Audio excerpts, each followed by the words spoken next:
I'm Sarai. And I'm Haley. And this is Seamwork Radio. Welcome back to Seamwork Radio, where we share practical ideas for building a creative process so you can sew with intention and joy.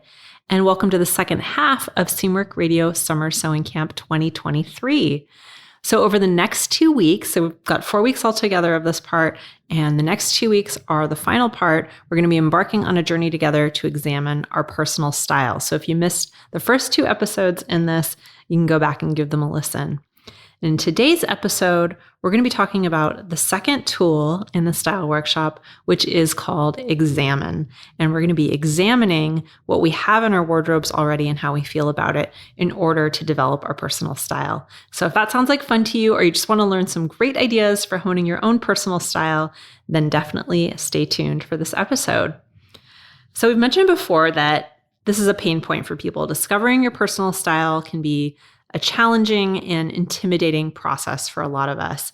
And that's why we developed our new class, the Style Workshop, which launches on July 12th. This is a 90-minute style workshop to help you pinpoint your style so you can fully express yourself through the clothing you make. So this is a 90-minute workshop that we've done live. We're going to continue to do it live every once in a while, but you can also get a recording of one of our live sessions from our website. If you are a Seamwork member, it's totally free, or you can purchase it if you're not a Seamwork member, and it's very, very affordable. It's only $10.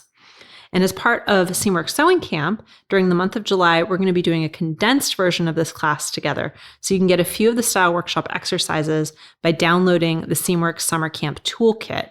But be sure to check out the complete style workshop if you want to do the workshop alongside us, which is really, really fun. So the first exercise we're going to talk about today is called the staples. And in that exercise, you seek out the items in your closet that you wear the most often and you examine those. And then the next exercise we do in the style workshop is called Beloved. In that exercise, you go back to your closet and you find the clothes that you love to wear the most, and you ask yourself why. So you're kind of looking at it from 2 different dimensions, the things you wear the most and the things that you love. And then the final exercise in this tool is called What I Value. And you take everything you've examined in the first 2 exercises and you pull your values, like things like comfort or mobility or self-expression, and you rate those. And we've got a nice little exercise for you to do around that in the style workshop. So those are the 3 exercises that we cover in Examine, and we're going to talk a little bit about that today. So I feel like we just have like a really natural starting place, which is, Sarai, tell me about your staples. What are your staples?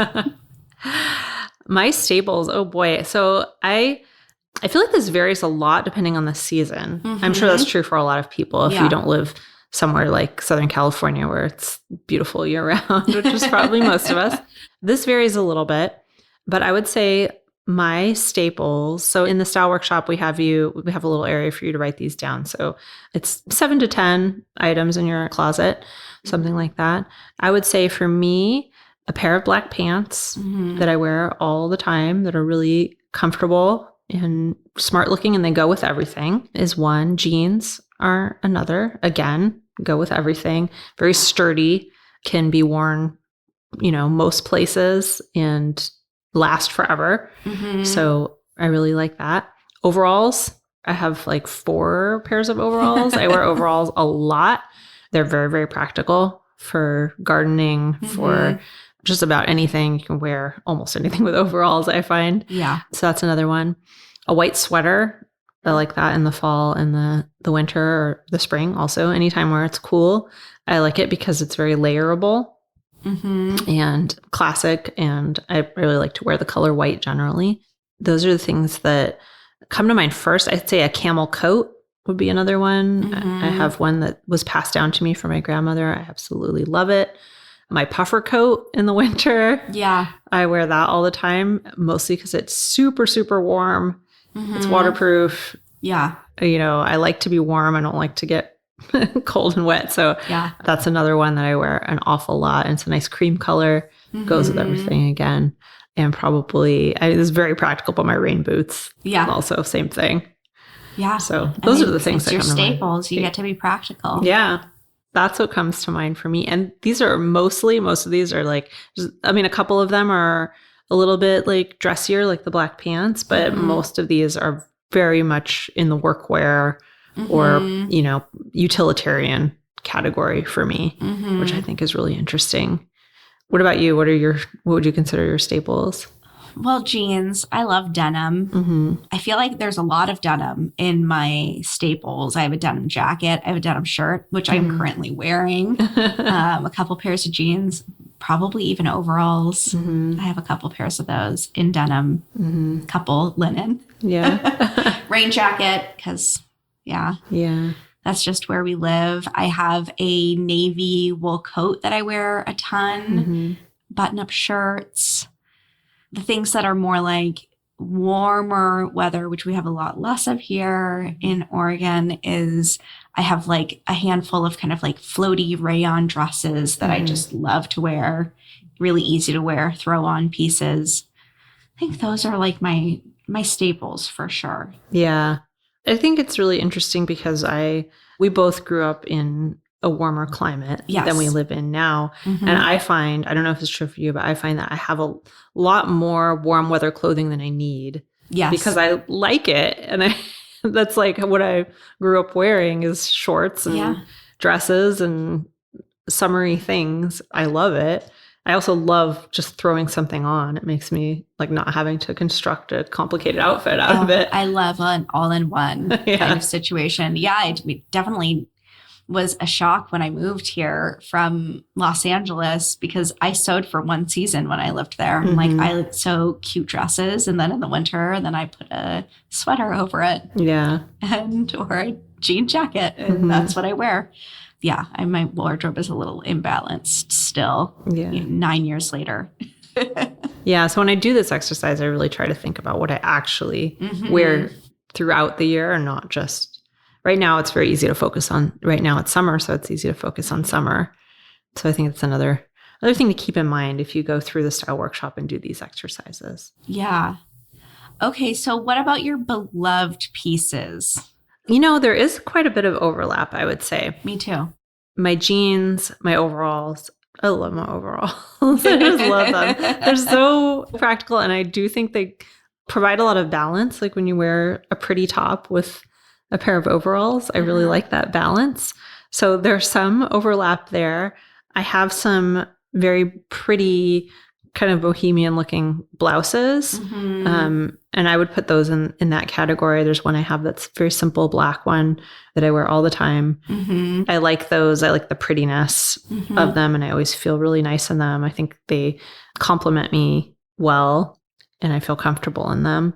I think also I have some really, again, going back to the summer thing, some really nice summery dresses that I think are just beautiful, and they just make me feel really beautiful in them. But they're more like date night kinds of things. They're not things I'm not going to wear a silk dress just like lounging around in my garden. So only in my daydreams. Yeah, I mean, I would like to, but I don't.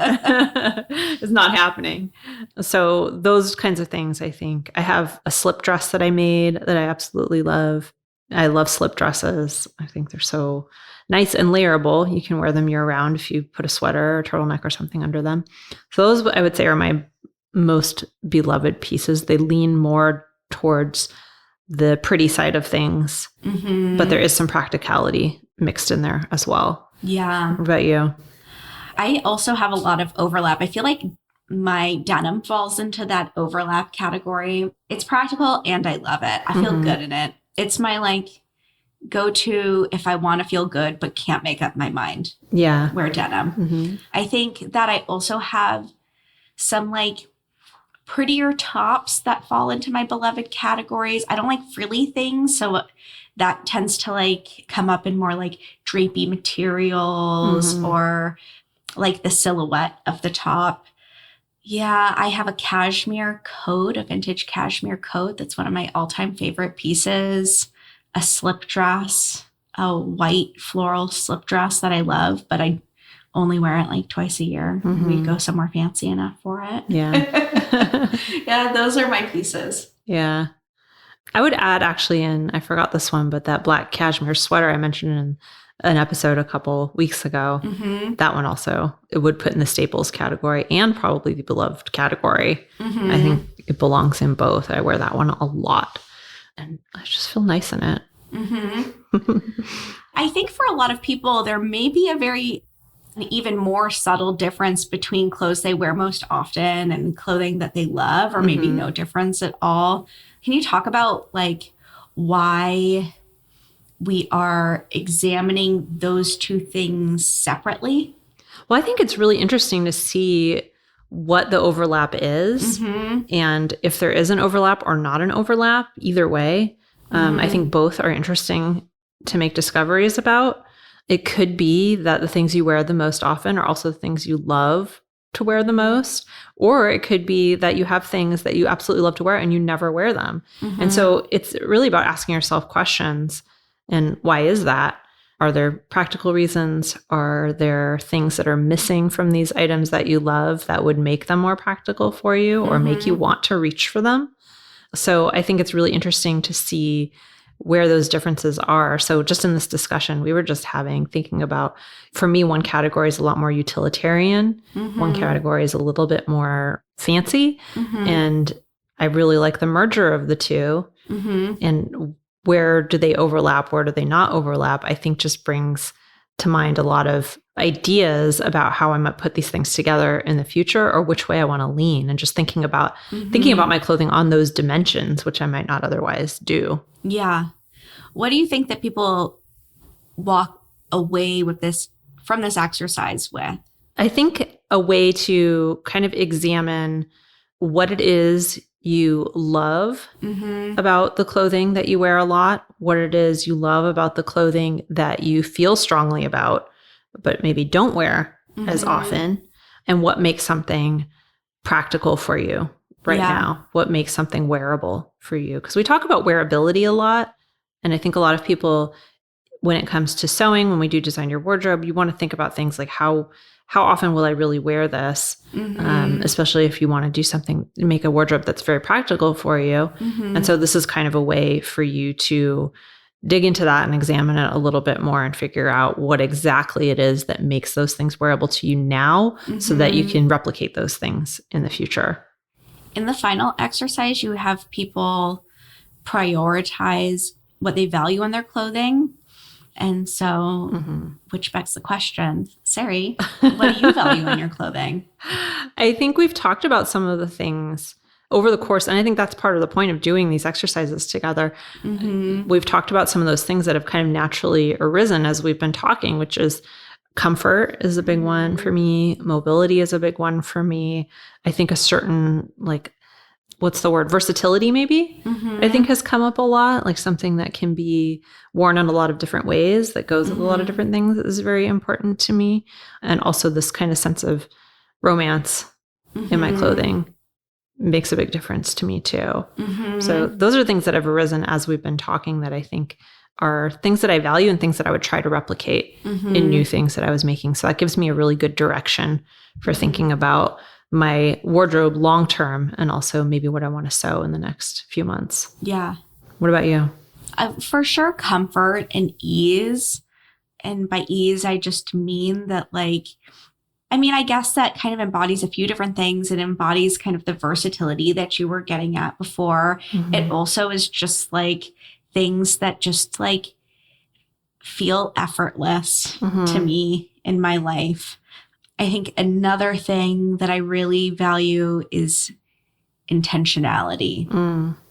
Is that I want everything to feel like it has a purpose, that it wasn't just a default thing. I want it to feel purposeful. Yeah, absolutely. One of the real values of going through these exercises is that I think it's very easy to, if you're not doing something like this, to say, well, comfort is important to me. I already know that, or being able to move around is important to me. I know that already. But how does that actually play out in the clothing that you wear? And what does that really look like for you? Because it's going to look different for different people. And maybe something you think is very comfortable, something that you actually never wear because it's not actually that comfortable. For some people, jeans are not that comfortable. the weather's hot jeans aren't that comfortable. So it's, there's a few dimensions to the word comfort. There's like our physical comfort. And then there's like, do we feel like emotionally comfortable? Do we feel comfortable in our body in that? And I think that those can be two separate things. Leggings can feel physically comfortable, but maybe you don't feel like your absolute best in them, Yeah, definitely. And it depends on context too, right? Yeah. It changes. So I think that's why it's so helpful to actually go through these exercises and think a little bit more deeply about what those mean to you and how it plays out for you in real life. Is there anything else about digging into the values or what you value in your clothing that you feel like is really important to look at when you're looking at it kind of side by side with your staples and your beloved pieces? Because the juxtaposition of the values with that, I think is like a really interesting, because we talked about values previously. Yeah. But why is it important to bring it up again in this context, Well, I think it's because when we talked about it previously, we talked about kind of the big values in your life and what you see as the values that you express through your clothing. But I think when you actually dig into it and you look at what you wear, it gives another dimension to it. And it might be the same values that you came up with in the previous exercise, or it might be slightly different. It might be tweaked. And I think that's really interesting too. I think it's interesting to see after you do a little bit more examination, okay, comfort is still one of my values, but what does that mean to me really? How does that actually get expressed in what I wear? What does that really mean? And so I think it's just a matter of going a little bit deeper or a little bit more into the details of how it comes into being, which I think is very interesting. Yeah, I love that. That's definitely the case where before we were kind of talking about our idealized values. And this is, our practical values, how it actually manifests in what we currently wear. Yeah, absolutely. So in the final episode of this series, which is next week, we are going to define our personal styles. So we'll be processing all of these words that we've collected together throughout all of these exercises, and then we're going to distill them down into something you could use. And this will be a small set of style words.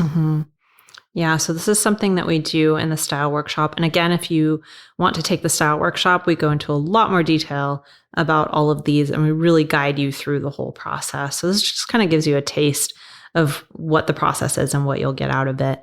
And again, that launches on July 12th. If you want to do it on your own, you can get that at seamwork.com/go/style-workshop. And we'll put that in the show notes. Or if you want to join us live on August 4th, I'm going to be teaching a live version of the style workshop to get us ready for the Design Your Wardrobe program for fall and winter. So that's going to be really, really fun. If you can make it to the live one, I'd highly encourage you to come to that because it's going to be a blast.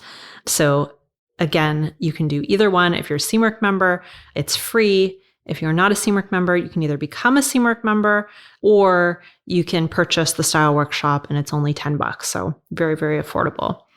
And we're going to be going through all the exercises and worksheets, like I said. And at the end of it, you're going to have your core style words, just like Haley mentioned. You're going to have these tools to take with you into the future so you can use them to explore your style again as it evolves. And you'll have a firm direction for creating a core style mood board afterwards, which you can take with you into Design Your Wardrobe to really craft a wardrobe for the next season that's going to reflect who you are right now. So it's a great intro for Design Your Wardrobe. It's a great kind of starter. I know a lot of people have been doing it on their own just to get ready for Design Your Wardrobe in the past, but now we have a more comprehensive experience for you. And we get to do it together, which is a lot of fun. Way more fun. Yeah. So you can download the toolkit if you're a Seamwork member on your own if you don't want to do the whole workshop with us. And that's available at seamwork.com/downloads, which you can get all of our free downloads for members there. And during the months of June and July, you can visit the Sewing Camp website, download the PDF, and get a few of the worksheets as a teaser there as well. And that's going to be it for us this week. If you want to follow us on YouTube, please do. We're at Seamwork Video. We put up new videos every week. You can also follow us on Instagram at Seamwork. And if you'd like to join Seamwork and become part of our private community, plus get access to hundreds of sewing patterns and dozens of sew-along classes, plus get access to the style workshop for free, our podcast listeners get a 50% off lifetime discount when you join at seamwork.com/go/podcast50. So that's seamwork.com/go/podcast50. And that's it for us this week. I'm Sarai. And I'm Haley. And this is Seamwork Radio. Seamwork Radio is brought to you by the team at Seamwork. Seamwork's an online community that supports you in creating a wardrobe that feels right for you. When you join us at Seamwork, you become part of our private community of makers, and you also get access to monthly sew-along classes, a library of over 200 sewing patterns, and tons of great resources to help guide you through the sewing adventure that you choose. Podcast listeners can get half off a Seamwork Unlimited membership, which means you can download as many of those 200 plus patterns as you want at any time, and our community will be there to guide and support you. If you'd like to join us for half off, just visit seamwork.com/go/podcast50. You can also find us on Instagram at Seamwork, or visit our YouTube channel, which is called Seamwork Video. We love hearing from you, so let us know if there's a topic or a personal story that you'd like us to cover. Thanks for listening to Seamwork Radio.